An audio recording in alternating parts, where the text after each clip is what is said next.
Bonjour tout le monde et bienvenue à cette nouvelle séance sur l'entrepreneuriat dans le cadre du cours Management général et entrepreneuriat. Cette séance pendant laquelle nous allons aborder le financement du projet, c'est-à-dire qu'une fois nous avons une idée de création d'entreprise et que nous avons déterminé exactement de quoi il s'agit en termes de projet, de produits à mettre sur le marché, vient maintenant l'étape cruciale, comment on peut financer notre projet. Alors, sachez qu'il existe plusieurs sources de financement du projet. Nous allons essayer de revenir sur les principales, que ce soit financé à travers les fonds propres, les prêts d'honneur, les crédits bancaires ou le fonds d'appui lancé par Sa Majesté Mohamed VI. Alors, les fonds propres, c'est-à-dire tout simplement l'entrepreneur, il dispose déjà d'une enveloppe, d'une somme d'argent qui va lui permettre de créer son entreprise d'un héritage, par exemple, ou d'un don, ou d'un soutien familial. Donc, c'est ce qu'on appelle tout simplement des fonds propres. C'est un montant qui est nécessaire et qui va lui permettre de monter son affaire. Alors, les prêts d'honneur, lorsque nous avons une idée et que malheureusement l'entrepreneur n'a pas des fonds propres qui vont lui permettre de créer son entreprise, il peut aller chercher auprès des organismes et des organisations, la plupart aussi des organisations non gouvernementales, il peut aller chercher des prêts qui sont octroyés aux jeunes porteurs d'idées de projets sans intérêt et ça permet à l'entrepreneur de résoudre son problème de financement.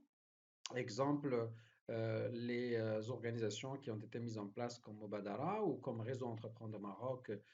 qui permet d'accompagner un certain nombre de jeunes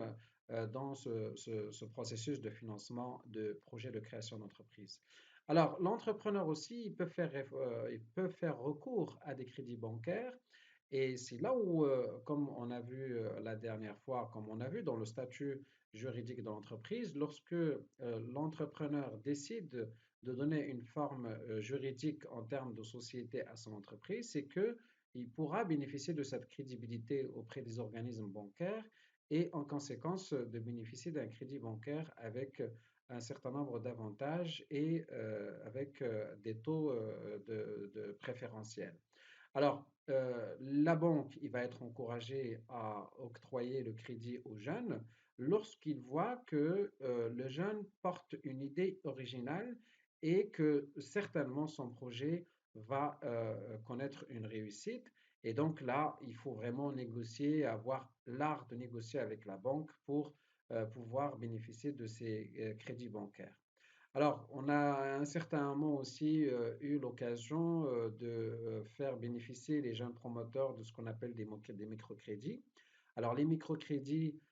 c'est aussi des organisations non gouvernementales qui essaient en quelque sorte de prêter des petites sommes d'argent à des personnes physiques qui exercent une activité d'artisanat, d'agriculture, d'élevage ou autre, dans le milieu notamment rural avec un système de remboursement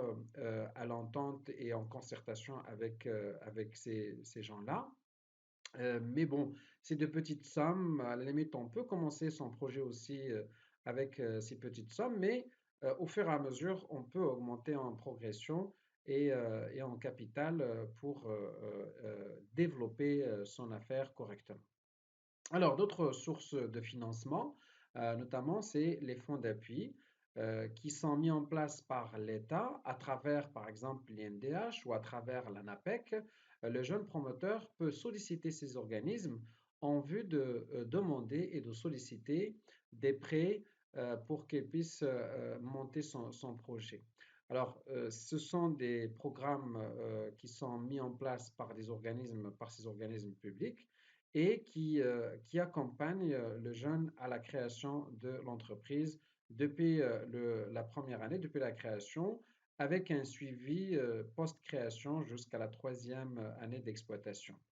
Alors, les fonds d'appui, comme je viens de dire aussi, qui sont mis en place par les initiatives l'INDH, les initiatives nationales pour le développement humain, et qui permettent à des populations, notamment dans le milieu rural, de créer ce qu'on appelle des AGR ou des activités génératrices du revenu. Alors, pour ce programme-là, Il vise des quartiers qui sont soi-disant qui ont des difficultés et des populations qui vivent dans des difficultés au niveau des provinces. Et on essaye d'orienter ces investissements vers ces quartiers et vers ces populations. Après, nous avons aussi le programme d'appui lancé par Sa Majesté le Roi Mohamed VI en octobre 2019, qui consiste à accompagner les petites et moyennes entreprises et les très petites entreprises pour leur développement. Alors, l'accompagnement, ça permet aux jeunes créateurs d'entreprises de bénéficier d'un taux très avantageux pour son crédit, puisque le taux d'intérêt est de 1,75% dans le milieu rural. Ça veut dire si le projet va être implanté dans un milieu rural et de 2% si le projet va être implanté dans le milieu urbain. Ce qui est important aussi, c'est ce fonds qui a été lancé par Sa Majesté Mohamed VI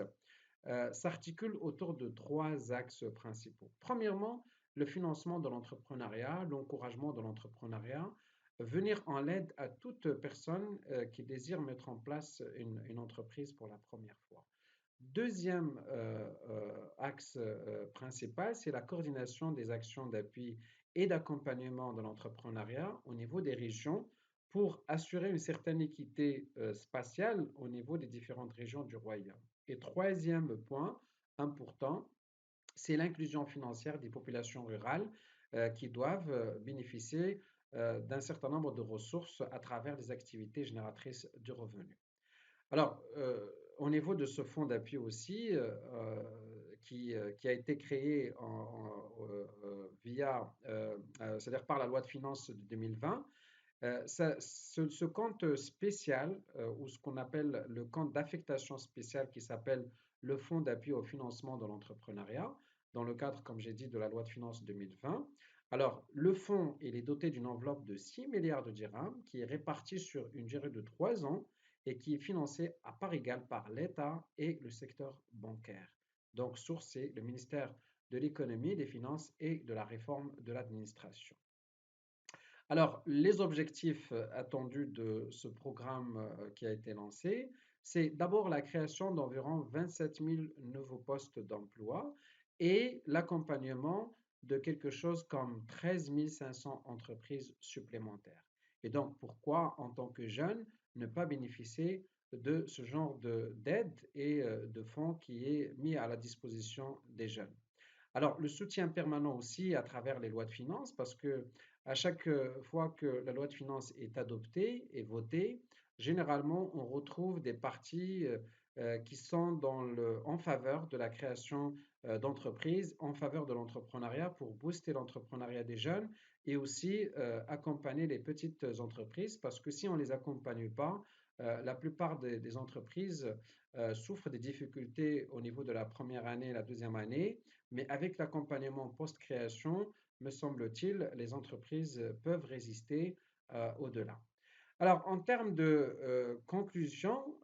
de ce que nous avons vu en termes de financement, nous allons avoir beaucoup plus d'encouragement à ce qu'on voit l'activité financée, surtout lorsqu'on est dans l'innovation et dans la créativité. C'est-à-dire que lorsque nous développons un projet innovant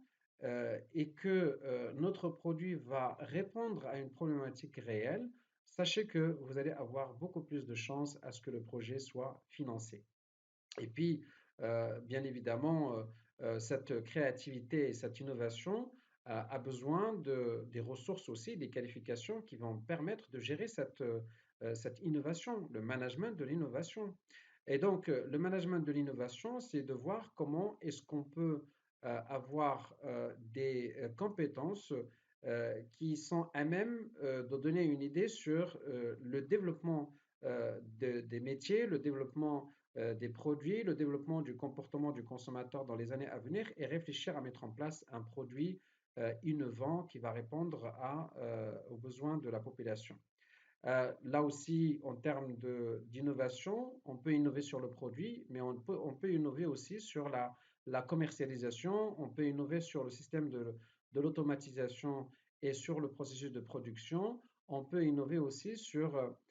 les solutions de marketing digital qui vont permettre de connaître mieux le produit auprès de la population.